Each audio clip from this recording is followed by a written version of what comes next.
Good morning. स्वागत है आप सभी का अपने यूट्यूब चैनल टीएमसी नॉलेज में। आज हम फिर एक नए सीरीज के साथ उपस्थित हैं, जिसमें आज हम लोग देखेंगे 1 to 5 के लिए जो हम लोगों ने 1 से लेकर के 76 क्वेश्चन जो देखे थे इसके पहले के वीडियो में। तो आज हम उस कड़ी को आगे बढ़ा रहे हैं और इसमें 77 से क्वेश्चन नंबर 77 से आगे के प्रश्नों को देखेंगे और इसका लास्ट जो क्वेश्चन होगा 155 होगा। लेकिन उसके पहले 2 सवाल जो उसमें आंसर कुछ मिस्टेक दिए हुए हैं या मतलब कुछ गलत उसका जवाब हो गया है, क्योंकि इस किताब में भी दिया था तो हमने देखा उसको और ये ऑप्शन इसके गलत हैं। तो आप देख लीजिए, इसमें पहला सवाल है, एक सवाल था कि निम्न में से किस पौधे के पत्तों के रस का उपयोग मलेरिया और डेंगू के उपचार में किया जाता है। तो इसका सही जवाब है सिनकोना, इसका सही आंसर होना चाहिए, लेकिन इसमें दिया है गिलोय। चूँकि तो कुछ साथियों ने कमेंट भी किया था, अच्छा है। इसका सही जवाब सिनकोना ही होगा कि सिनकोना के पौधों के पत्तों का उपयोग जो है कि मलेरिया और डेंगू के उपचार में किया जाता है। नेक्स्ट प्रश्न था, एक और सवाल था जिसका जवाब उस दिन शायद हम बता ही नहीं पाए थे, या उसका वो जो वीडियो बनाते समय हमें लगा कि शायद उसका आंसर हम बता दिए हैं। एक और सवाल था कि निम्न में कौन प्राकृतिक बहुलक है। तो प्राकृतिक बहुलक जो है इसमें ये इसका सही जवाब होगा सेलुलोज है। ये 2 सवाल उसमें कुछ गड़बड़ हो गए थे। अगला सवाल अब देखिए यहाँ से, नेक्स्ट जो प्रश्न 77 इसका सीरियल होगा। और यहाँ देखिए, इसमें सवाल है पहला कि जीवाश्म ईंधन के जलने से कौन सा प्रदूषण होता है। तो इसमें सही जवाब है कि जीवाश्म ईंधनों के जलने से वायु प्रदूषण होता है। और अगला प्रश्न है, वाहनों के लिए सबसे कम प्रदूषक ईंधन कौन है, जिससे कि जो कम प्रदूषण होता है। तो इसमें आप जानते हैं कि CNG का इस समय ज़्यादा चलन हो रहा है। CNG यानी कि जो संपीड़ित प्राकृतिक गैसें होती हैं वो वाहनों में यूज किया जा रहा है और उसके संबंध में ये बात है कि उससे कम प्रदूषण होगा। अगला प्रश्न है, कोयला को बनने में कितना समय लगता है। तो कोयला को बनने में जो है वो लाखों वर्ष का समय लग जाते हैं। कोयला इतनी आसानी से नहीं बनता है, ये एक जीवाश्म ईंधन है और इसके बनने में काफ़ी समय लगता है, यानी कि लाखों वर्ष का समय इसमें लगता है। एक गहरे रंग का अप्रिय गंध वाला पदार्थ निम्न में से कौन है। पेट्रोलियम, गैस, कोयला या फिर बायोगैस। तो इसका जो सही जवाब होगा वो है पेट्रोलियम। अगला प्रश्न है, निम्न में कौन सा पदार्थ जीवाश्म ईंधन है। सौर ऊर्जा, परमाणु ऊर्जा, जल ऊर्जा या फिर कोयला। तो जीवाश्म ईंधन आप जानते हैं जो जीवों के अवशेष से बनते हैं, कोयला और पेट्रोलियम जीवाश्म ईंधन के अंतर्गत आता है। इसका ऑप्शन डी सही है। निम्न में इनमें से कौन सा संसाधन क्षय होने वाला नहीं है। खनिज, कोयला, पेट्रोलियम या फिर वायु।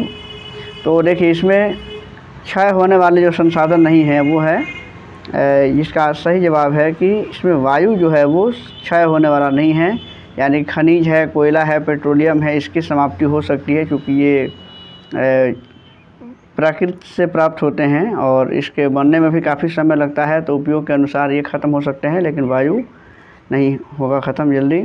प्राकृतिक गैसों में मुख्यतः कौन सी गैसें होती हैं। Methane, ethane, carbon dioxide. इसका सही जवाब है ये ऑप्शन ए है, मीथेन। पेट्रोलियम का कौन सा उत्पाद सड़क निर्माण हेतु उपयोग किया जाता है। तो कोक, कोल गैस, बिटुमेन या फिर पेट्रोल। इसका ऑप्शन देख लीजिए, पेट्रोल है। तो इसका जो सही जवाब होगा वो हो जाएगा इसमें बिटुमेन। बिटुमेन जो है कि ये सड़क निर्माण में यूज होता है और वो पेट्रोलियम का उत्पाद है। नेक्स्ट है, वे पदार्थ जो जल कर ऊर्जा प्रदान करते हैं क्या कहलाते हैं। तो वो जो है कि ईंधन कहलाते हैं, यानी कि इसका सही जवाब है ऑप्शन डी। इनमें से कौन प्राकृतिक संसाधन नहीं है। तो इसका जो सही जवाब है वो प्लास्टिक जो है कि प्राकृतिक संसाधन नहीं है। बाकी के जो 3 ऑप्शन दिए हुए हैं वो प्राकृतिक संसाधन हैं। अगला है, जीवाश्म ईंधन किसे कहते हैं। जीवाश्म ईंधन जो इसका देखिए, इसका सही जो जवाब है वो जो सजीव प्राणियों के मृत अवशेषों से बना हो, इसको जीवाश्म ईंधन कहते हैं, यानी कि इसका सही जवाब होगा ऑप्शन ए। नेक्स्ट है, लाल तप्त कोक पर जलवाष्प प्रवाहित करने से कार्बन मोनोऑक्साइड एवं हाइड्रोजन गैस का मिश्रण प्राप्त होता है, इसे क्या कहा जाता है। तो इसका जो सही जवाब है वो उसे कहते हैं जल गैस, यानी कि जब हम लाल तप्त लोहे पर जलवाष्प प्रवाहित करते हैं तो कार्बन मोनोऑक्साइड और हाइड्रोजन गैस का जो मिश्रण प्राप्त होता है उसे कहते हैं जल गैस। इसका सही जवाब होगा यानी कि 88 का बी। और अब अगला प्रश्न देख लेते हैं। नेक्स्ट है, समाप्त होने वाले निम्न में कौन प्राकृतिक संसाधन हैं। तो इसमें जो है जो समाप्त हो सकता है वन, वन्य जीव, खनिज, ये सभी समाप्त होने वाले हैं। अगला है कि तेल में लगी आग को किस अग्निशामक द्वारा बुझाया जाता है। अगर तेल में आग लगी हो तो उसके किसके द्वारा बुझाया जा सकता है। तो इसका जो सही जवाब है वो कार्बन डाइऑक्साइड है। निम्न में दहन के लिए क्या आवश्यक है। दहन के लिए यानी कि किसी पदार्थ को जलना ही दहन कहलाता है, तो दहन के लिए क्या आवश्यक है। तो इसके लिए हवा काफ़ी आवश्यक है। किसी पदार्थ के दहन का पोषक पदार्थ कौन है। कार्बन, कार्बन मोनोऑक्साइड, ऑक्सीजन या फिर जल। तो इसका जो सही जवाब है वो ऑक्सीजन है। ऑक्सीजन की उपस्थिति में ही हम किसी वस्तु को जला सकते हैं, यानी कि दहन का पोषक माना जाता है। और नेक्स्ट प्रश्न है, विद्युत उपकरणों में लगी आग बुझाने के लिए सबसे अच्छा अग्निशामक कौन है। तो विद्युत उपकरणों में जब आग लगती है, यानी कि जो इलेक्ट्रिक डिवाइस होते हैं, तो उसमें आग बुझाने के लिए सबसे जो अच्छा जो अग्निशामक है कार्बन डाइऑक्साइड। निम्न में कौन सा दहनशील पदार्थ है जो जल सकता है, यानी कि इसमें केरोसिन। नेक्स्ट है, निम्न में कौन स्वतः दहन का उदाहरण है। श्वेत फास्फोरस, लकड़ी का जलना, पटाखा या इनमें से कोई नहीं। तो इसमें स्वतः दहन किस में होता है, यानी जो पदार्थ स्वयं जलने लगता है। तो इसका सही जवाब है कि इसमें जो श्वेत फास्फोरस होता है उसमें स्वतः जो है कि आग उसमें लग जाती है। निम्नांकित में कौन सा अदहनशील पदार्थ है। तो इसमें है लकड़ी, अदहनशील पदार्थ है। देखिए इसका ऑप्शन दिया हुआ है कि निम्न में कौन अदहनशील पदार्थ है। नहीं, लकड़ी, कोयला, पेट्रोल ये तो दहनशील पदार्थ है। इसमें डी जो है इसका ऑप्शन सही है, यानी कि पत्थर नहीं जल सकता है। लकड़ी का जलना किस प्रकार के दहन का उदाहरण है। तो लकड़ी का जलना जो है वो मंद दहन का उदाहरण है, यानी कि लकड़ी जो है कि धीरे से जलता है। और दहन की क्रिया के लिए निम्न कौन सी शर्त आवश्यक है, यानी कि क्या कंडीशन होना चाहिए तो दहन होगा, यानी कि किसी पदार्थ के जलने की क्रिया शुरू होगी। तो इसके लिए जो सही जवाब है, देख लीजिए ऑप्शन आपके सामने है। सही जवाब होगा इसका बी, यानी कि पदार्थ के प्रज्वलन ताप की प्राप्ति। अब जानते हैं कि कोई पदार्थ तभी जलना शुरू होता है जब वो अपने प्रज्वलन ताप को प्राप्त कर लेता है, यानी कि सबसे न्यूनतम ताप होता है। जिस तापमान पर कोई पदार्थ जलना शुरू कर देता है उसे ही प्रज्वलन ताप कहते हैं। वह ताप जिस पर कोई पदार्थ जलना शुरू करता है क्या कहलाता है। फिर वही सवाल, यानी कि ज्वलन ताप कहलाता है वो। इसका आंसर ये होगा, वह ताप जिस पर कोई पदार्थ जलना शुरू करता है क्या कहलाता है। देखिए इसका भी आंसर इसमें इसका आंसर दे रहा है ज्वलनशील, लेकिन ज्वलनशील इसका आंसर नहीं होगा, ज्वलन ताप ही होगा, क्योंकि ताप की बात कर रहा है ना। तो अगर ताप नहीं होता, वह पदार्थ पूछा होता कि कोई पदार्थ जलना शुरू करता है क्या कहलाता है, तो वो ज्वलनशील होगा। लेकिन चूँकि इसमें ताप की बात किया है, तो जिस ताप पर कोई पदार्थ जलना शुरू करता है उसे ज्वलन ताप कहा जाता है। नेक्स्ट है, ईंधन के ऊष्मीय मान का मात्रक कौन है। ईंधन के ऊष्मीय मान का मात्रक जो है, देखिए काफ़ी अच्छा प्रश्न है। इसका सही जवाब होगा ये किलो जूल प्रति किलोग्राम भी होता है। मोमबत्ती की ज्वाला का मध्य भाग कैसा दिखाई पड़ता है। तो ये इसका जो है पीला जो इसका भाग होता है, यानी कि मोमबत्ती का जो ज्वाला का जो मध्य भाग होता है वो पीला दिखाई देता है। निम्न में किस ईंधन का ऊष्मीय मान सबसे अधिक होता है। तो ऊष्मीय मान जो होता है वो हाइड्रोजन का सबसे ज़्यादा होता है, यानी कि इसका ऑप्शन है ऑप्शन डी। और नेक्स्ट प्रश्न है, अगला प्रश्न है, निम्न में कौन विस्फोट का उदाहरण है। लकड़ी का जलना, तेल, पटाखा का दहन या फिर इनमें से कोई नहीं। तो इसका जो सही जवाब है वो है, यानी कि पटाखा का दहन जो होता है वो विस्फोट का उदाहरण है। पटाखा जब जलता है तो उसको वो विस्फोट करता है। अगला प्रश्न है, निम्न में कौन अज्वलनशील पदार्थ नहीं है जो जल नहीं सकता है। तो लोहा, बर्फ़, पत्थर और इनमें से इसका देखिए इसमें ऑप्शन है कि इनमें से सभी। तो कौन अज्वलनशील पदार्थ नहीं है, मतलब जो जलने लायक नहीं हो। तो इसमें देख लीजिए लोहा नहीं जल सकता है, ये अज्वलनशील है। बर्फ़ नहीं जल सकता है, पत्थर ये भी, यानी कि इसमें से सभी जो होगा ये चारों जो है कि अज्वलनशील पदार्थ है, यानी कि ये जल नहीं सकते हैं।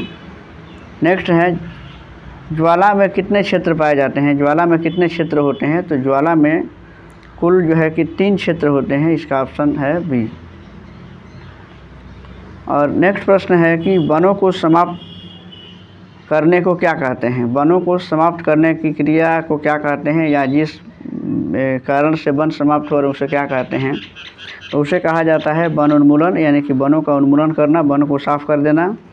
जंतु जिनकी संख्या एक निर्धारित स्तर से कम होती जा रही है तथा वे विलुप्त हो सकते हैं, वो क्या कहलाते हैं? वन्य प्राणी, पालतू जंतु, संकटापन्न जंतु, या इनमें से कोई नहीं।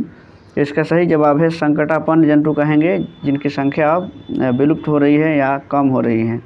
भारत में कुल बाघ संरक्षित क्षेत्रों की संख्या कितनी है? तो भारत में यानी कि वैसे क्षेत्र जहाँ पर बाघों को संरक्षित करके रखा गया है, तो इसका सही जवाब है बी यानी कि 54। और नेक्स्ट है वन उन्मूलन का कारण क्या है? किस कारण से वनों का सफाया हो रहा है?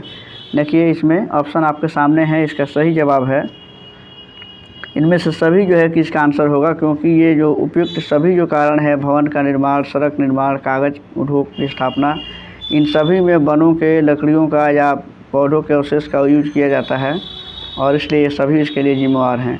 प्राकृतिक आवास का वन्य प्राणी संरक्षण किसमें किया जाता है? तो इसका सही जवाब है, देखिए इसमें आप ऑप्शन देख सकते हैं इन सीटू, एक्स सीटू, पर सीटू, या इनमें से सभी। तो इसका सही जवाब है कि इन सीटू इसका सही जवाब है ए।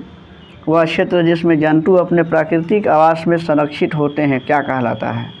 तो ऐसे सवाल हैं। इसका देखिए सीरियल नंबर 100 से चल रहा है, यानी कि 1 से 11 है, ये कट चुका है ये। तो इसमें इसका सही जवाब है अभयारण्य कहलाता है। गर्म पिंड से ठंडे पिंड में ऊष्मा का स्थानांतरण क्या कहलाता है? चालन, प्रेरण, संवहन या फिर विकिरण?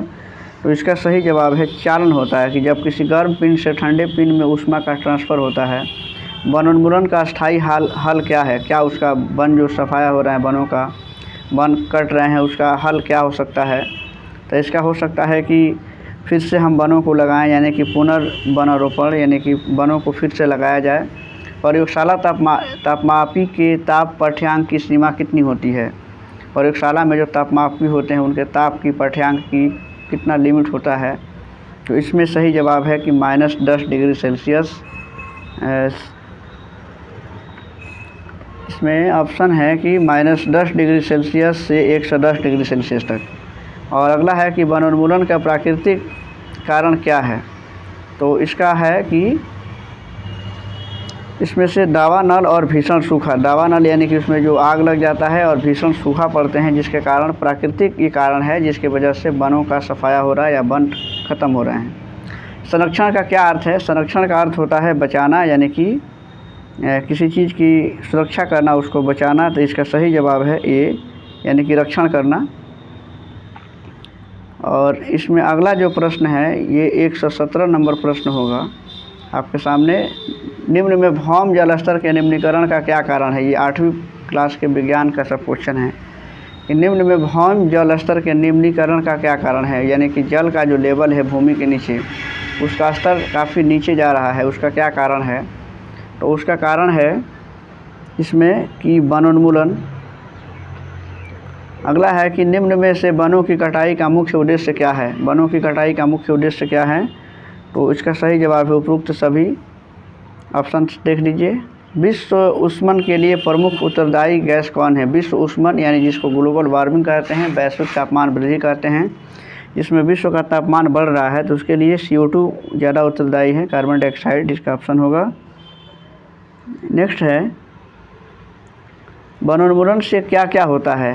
यानी कि वनों का जो वन नष्ट हो रहे हैं, वनों का सफाया हो रहा है, तो इससे क्या क्या हो सकता है? तो पृथ्वी पर ताप बढ़ सकता है, प्रदूषण का स्तर में वृद्धि होगी, पृथ्वी पर ताप वृद्धि होगी और प्रदूषण के ताप स्तर में वृद्धि होगी। इसका सटीक जो जवाब है वो है कि पृथ्वी पर तापमान में वृद्धि होगी और प्रदूषण के स्तर में वृद्धि होगी। कोशिका में गुणसूत्र कहाँ उपस्थित होता है? तो कोशिका में जो गुणसूत्र होता है वो यानी कि केंद्रक में होता है। नेक्स्ट है एक जेली जैसा पदार्थ जो कोशिका में पाया जाता है उसे क्या कहते हैं? एक जेली जैसा जो पदार्थ होता है जो कोशिका में पाया जाता है उसे क्या कहा जाता है? इसका ऑप्शन है कोशिका द्रव्य। नेक्स्ट है क्लोरोप्लास्ट किस में पाया जाता है? क्लोरोप्लास्ट जो होता है वो किस में पाया जाता है? तो वो हरी पत्तियों में पाया जाता है। और नेक्स्ट है कि निम्न में से किस कोशिकांग को आत्महत्या की थैली कहते हैं। तो आत्महत्या की थैली जो है वो लाइसोसोम होता है, जिसको कहते हैं आत्महत्या की थैली। इसमें जो माइटोकॉन्ड्रिया है उसे कोशिका का पावर हाउस कहा जाता है। एक उसमें राइबोसोम होता है जिसे कोशिका की प्रोटीन की फैक्ट्री कहा जाता है। ये सब इम्पोर्टेंट है। निम्न में एक कोशिकीय जीव कौन है। तो ये क्वेश्चन पिछली बार भी शायद आया हुआ था। ये इसमें अमीबा जो है कि एक कोशिकीय जीव होता है। सजीव में आनुवांशिक गुणों का वाहक कौन है। सजीव में आनुवांशिक गुणों का जो वाहक होता है वो जीन होता है। निम्न में कोशिका का ऊर्जा संयंत्र माना जाता है। वहीं माने कि ऊर्जा, कोशिकाओं को ऊर्जा कहाँ से मिलती है, यानी कि कोशिका का जो पावर हाउस अभी हमने बताया उसको ऊर्जा गृह भी कहा जाता है, माइटोकॉन्ड्रिया। और एक है कि केंद्रक को किस अभिरंजक द्वारा अभिरंजित किया जाता है। तो केंद्रक को यानी कि इसका सही जवाब है सैफ्रिनिन। और अगर है कि जंतु कोशिका में क्या निम्न नहीं पाए जाते हैं। निम्न में से क्या जंतु कोशिका में नहीं पाया जाता है। तो ये है कि जंतु कोशिका में जो है वो प्लास्टिड्स नहीं पाए जाते हैं। नेक्स्ट प्रश्न है, कोशिका कितने प्रकार की होती हैं, 1, 2, 3 या फिर 4। तो कोशिका जो है कि इसमें कोशिका 2 प्रकार की पाई जाती हैं। पौधे की कोशिका का रंग हरा किसके कारण होता है। पौधे की कोशिकाओं का जो रंग हरा होता है किसके कारण। इसका सही जवाब है क्लोरोप्लास्ट के कारण। निम्न है कि जंतु कोशिका में क्या अनुपस्थित होता है। जंतु कोशिका में क्या अनुपस्थित होता है। तो सही जवाब है कोशिका भित्ति। कोशिका का खोज कब हुआ था, 1665 में रॉबर्ट हुक ने किया था। और नेक्स्ट है, जीव की सूक्ष्मतम मूलभूत संरचनात्मक इकाई कौन है। तो ये कोशिका ही होती है। इसका भी ऑप्शन बी हो जाएगा। नेक्स्ट है, बर्फ़ में लकड़ी का चम्मच डाला जाए तो क्या होगा। बर्फ़ में अगर लकड़ी का चम्मच डाला जाएगा तो क्या होगा। इसका सही जवाब है कि कुचालक होने के कारण उस पर कोई प्रभाव नहीं पड़ेगा, यानी कि इसमें क्योंकि वो ऊष्मा का कुचालक है। कोशिका की खोज किसने की थी, रॉबर्ट हुक ने, अभी बताया 1665 में किया था। नर और मादा युग्मक मिलकर क्या बनाते हैं। नर और मादा युग्मक जो है कि मिलकर के युग्मनज का निर्माण करते हैं। इसका ऑप्शन ए सही है। और नेक्स्ट है कि आंतरिक निषेचन कहाँ होता है। तो ये इसका ऑप्शन थोड़ा सा देख लीजिए और आप, आंतरिक निषेचन कहाँ होता है। तो इसका सही जवाब है कि वो मादा के शरीर में होता है। मादा युग्मनज तथा नर युग्मनज के संयोजन की विधि क्या कहलाती है। तो इसका सही जवाब है निषेचन। नेक्स्ट है, वे जंतु जो सीधे शिशु को जन्म न देकर अंडे देते हैं उन्हें क्या कहते हैं। यानी कि अंडे देने वाले जो जीव होते हैं वो क्या कहलाते हैं। इसका सही जवाब है अंडप्रजक। और अगला है कि एक युग्मनज में पाए जाने वाले केंद्रकों की संख्या कितनी होती है। तो इसका जो सही जवाब है 1 होता है। जो जंतु अपने शिशु को जन्म देते हैं उन्हें क्या कहते हैं। जो शिशु को जन्म देते हैं यानी अपने बच्चे को जन्म देते हैं उन्हें क्या कहते हैं। इसका सही जवाब है जरायुज उसको कहते हैं, यानी कि इसका ऑप्शन बी सही है। अगला प्रश्न है, अलैंगिक द्विखंडन द्वारा जनन निम्न में से किसमें होता है। अलैंगिक द्विखंडन होता है किसमें। तो ये हाइड्रा में होता है, यानी कि इसका ऑप्शन ये पैरामीशियम भी है। क्योंकि हाइड्रा में तो मुकुलन होता है, पैरामीशियम इसका सही जवाब है। इसका सही जवाब है पैरामीशियम। हाइड्रा में जनन की विधि क्या है। देखिए अभी मुकुलन इसका आंसर रहता है। अमीबा में किस विधि द्वारा जनन होता है। अमीबा में जो है कि खंडन होता है, यानी कि विखंडन के द्वारा जो है कि उसमें अमीबा में द्विविभाजन होता है। द्विविभाजन होता है, यानी कि अमीबा जो है कि धीरे धीरे उसका केंद्रक बड़ा होता है, यानी कि और वो एक केंद्रक 2 केंद्रक में बढ़ जाता है और इस तरीके से वो 2 भागों में बढ़ जाता है। द्विविभाजन। बाह्य निषेचन कहाँ होता है। इसका ऑप्शन देख लीजिए। सही जवाब है मादा के शरीर के बाहर, यानी कि मुर्गी अंडे के ऊपर क्यों बैठती है। इसका देख लीजिए ऑप्शन है आपके सामने। सही जवाब होगा ऊष्मायन के लिए। और निम्नलिखित में से किस थर्मामीटर में पारा होता है। क्लिनिकल थर्मामीटर, प्रयोगशाला थर्मामीटर, दोनों में या फिर इनमें से कोई नहीं। सही जवाब है दोनों में होता है, यानी कि ए और बी। अलैंगिक जनन की विधि निम्न में से कौन है? बीजाणु द्वारा, मुकुलन द्वारा, द्विखंडन द्वारा, उपयुक्त सभी। ये सभी जो है कि अलैंगिक द्वारा है, यानी इसमें लैंगिक जनन नहीं दिया हुआ है। नेक्स्ट प्रश्न है, निम्न में से किसमें मुकुलन द्वारा जनन होता है? अभी ये प्रश्न आया हुआ था अब जस्ट पीछे ही, यानी कि हाइड्रा में जो होता है वो मुकुलन होता है। 150 का इसका आंसर बी होगा। अच्छा, इसमें ईस्ट भी जोड़ दिया है, तो इस तरीके से इसमें दोनों ईस्ट और हाइड्रा इसमें आंसर बता रहा है। अगला है कि मनुष्य में मादा युग्मक क्या कहलाता है? इसका सही जवाब है अंडाणु। और अगला प्रश्न है कि इनमें से कौन से परिवर्तन यौवनारंभ के दौरान नहीं होते हैं? शारीरिक लंबाई में वृद्धि, गौण लैंगिक गुणों का विकास, एडम्स एप्पल लिखना, या फिर रजोनिवृत्ति। तो इसका जो सही जवाब है वो है इसका ऑप्शन डी सही है। यौवनावस्था प्रारंभ के साथ ही पौरुष हार्मोन स्रावित होता है, उसे क्या कहते हैं? तो पुरुषों में जो हार्मोन स्रावित होता है यौवनावस्था प्रारंभ होने पर, तो उसमें इसका सही जवाब है कि इसको टेस्टोस्टेरोन कहते हैं। अगला प्रश्न है कि निम्न में कौन सा गुणसूत्र शिशु का लिंग नर के रूप में निर्धारित करता है? यानी कि दो प्रकार के जो गुणसूत्र होते हैं एक्स वाई, तो इसमें कौन सा है? इसका सही जवाब होगा इसमें एक्स वाई जो होता है वो शिशु के लिंग के रूप में उसका निर्धारण करता है। और कह रहा है कि लड़कों के गले में उभरा हुआ भाग क्या कहलाता है? लड़कों के गले में उभरा हुआ भाग क्या कहलाता है? इसका सही ऑप्शन है इसमें एडम्स एप्पल या फिर कंठमणि उसको कहते हैं। तो ये जो है कि देखिए अगला प्रश्न फिर देखते हैं। इसमें जो अगला प्रश्न है, मनुष्य की कोशिका में केंद्रक में कितने जोड़े गुणसूत्र पाए जाते हैं? तो इसका जो सही जवाब है उसमें 23 जोड़े जो है कि गुणसूत्र पाए जाते हैं, यानी कुल गुणसूत्रों की संख्या 46 होती है। नेक्स्ट प्रश्न है, पीड़ित व्यक्ति से स्वस्थ व्यक्ति में एड्स कैसे फैल सकता है? तो इसका सही जवाब है, देख लीजिए ऑप्शन आपके सामने हैं, और इसमें इसका सही जो जवाब होगा वो होगा खून चढ़ाने से। इस ऑप्शन के अनुसार एड्स का फैलाव हो सकता है। निम्न में कौन मादा जनन हार्मोन है? इसका सही जवाब है एस्ट्रोजन जो होता है वो मादा जनन हार्मोन होता है। जन्म लेने वाले शिशु के लिंग निर्धारण के लिए जिम्मेवार कोशिका की संरचना को क्या कहते हैं? इसका सही जवाब है गुणसूत्र। नेक्स्ट है, किशोरावस्था की उम्र क्या है? काफ़ी आसान प्रश्न है और काफ़ी उपयोगी भी हैं। इसका सही जवाब है 11 से 19 वर्ष का जो समय होता है वो किशोरावस्था की उम्र होती है। स्त्रियों में होने वाले मासिक स्राव की सामान्य अवधि क्या होती है?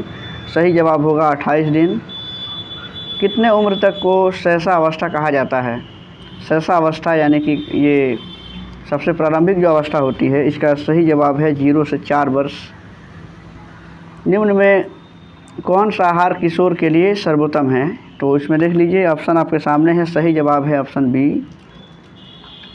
शरीर में होने वाले परिवर्तन किस क्रिया का एक भाग है? शरीर में जो परिवर्तन होता है समय के साथ वो किस क्रिया का एक भाग है? तो इसका सही जवाब है वृद्धि। नेक्स्ट है कि वृद्धि क्या है? तो वृद्धि जो है कि ये प्राकृतिक प्रक्रम है, यानी कि एक नेचुरल प्रोसेस होता है। अगला प्रश्न है कि किस अवस्था में मनुष्य के शरीर में अनेक परिवर्तन आते हैं? तो इसमें सही जवाब इसका हो जाएगा सी। इसमें देखिए किशोरावस्था में, यानी कि इसका ऑप्शन है बी। उस राशि का नाम बताएं जिसका मात्रक न्यूटन है। तो इसमें न्यूटन तो बल का ही मात्रक होता है, बल का ही मात्रक होगा न्यूटन। इसका सही जवाब बी होगा। नेक्स्ट प्रश्न देखते हैं कि निम्नांकित बलों में कौन सा संपर्कित बल है? गुरुत्व बल, चुंबकीय बल, स्थिर वैद्युत या फिर घर्षण? तो इसका सही जवाब होगा कि इसमें जो घर्षण बल होता है वो संपर्कित बल है, यानी कि घर्षण जब भी होता है तो दो वस्तुएं जब आपस में संपर्क में रहती हैं तो वो एक दूसरे पे घर्षण बल अध्यारोपित करती है। कुएं से पानी खींचना कैसा बल है? ये अगला प्रश्न होगा। देखिए ऑप्शन आपके सामने है और सही जवाब है इसका बी, अभिकर्षण।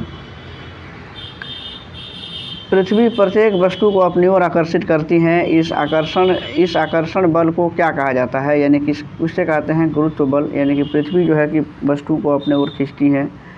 प्रति इकाई क्षेत्रफल पर लगने वाले बल को क्या कहते हैं? दाब कहते हैं। अगला प्रश्न है, दरवाजे को धक्का देने पर कैसा बल लगता है? दरवाजे को जब हम धक्का देते हैं, 172 नंबर क्वेश्चन है, अपकर्षण बल इसका उदाहरण हो जाएगा। और अगला है कि शुष्क मौसम में बालों में कंघी करने पर वह बिखर जाता है, इसके लिए उत्तरदायी बल कौन सा है? तो इसका जो सही जवाब होगा वो होगा स्थिर वैद्युत बल। बल का मात्रक कौन है? अभी जस्ट मिला पीछे, न्यूटन होता है। मीटर जो है कि सिर्फ लंबाई का मात्रक है। निम्न में कौन दाब का मात्रक है? दाब का मात्रक पास्कल होता है। इसका सही जवाब होगा पास्कल है, और न्यूटन प्रति वर्ग मीटर दोनों। चूँकि देखिए बल के दाब का मात्रक भी पास्कल होता है, लेकिन इसका जो पास्कल होता है वो चूँकि न्यूटन प्रति वर्ग मीटर को ही पास्कल कहते हैं। बैलों द्वारा गाड़ी को खींचना किस बल का उदाहरण है? बैलों के द्वारा जब गाड़ी को खींची जाती है तो उसमें कौन सा बल लगता है? ऑप्शन आपके सामने। सही जवाब होगा पेशीय बल, क्योंकि जब पेशियों के द्वारा कहीं बल लगाया जाता है तो उसे पेशीय बल कहते हैं। कोई भी वस्तु किस बल के कारण पृथ्वी पर गिर जाती है? गुरुत्वाकर्षण इसका सही जवाब होगा। और अगला प्रश्न है कि बल क्या होता है? तो बल केवल परिणाम होता है, केवल दिशा परिणाम। और बल क्या होता है ये दिया हुआ है। तो इसमें देखिए इसका सही जवाब है कि इसका ऑप्शन सी, परिणाम और दिशा दोनों। ये मतलब सवाल ऐसे भी हो सकता है कि बल में क्या क्या होता है, तो बल में परिणाम भी होते हैं और दिशा दोनों होता है। यानी कि ये सदिश और अदिश से संबंधित प्रश्न है, जिसमें बल, परिणाम और दिशा दोनों हो उसे सदिश कहते हैं। और आखिरी प्रश्न है इसका आज के लिए, निम्न में बल के कौन से रूप हैं? इसका सही जवाब है अभिकर्षण और अपकर्षण। ये जो है कि बल का ये रूप हैं। तो ये 179 तक आज प्रश्न देखें। कल इसका जो वीडियो होगा या नेक्स्ट जो वीडियो होगा इसके आगे के प्रश्न होंगे। जवाब देते समय काफ़ी सावधानी बरती गई है। अगर कुछ गलत जवाब हो तो आप कमेंट ज़रूर कीजिए और अपने सही आंसर बताइए।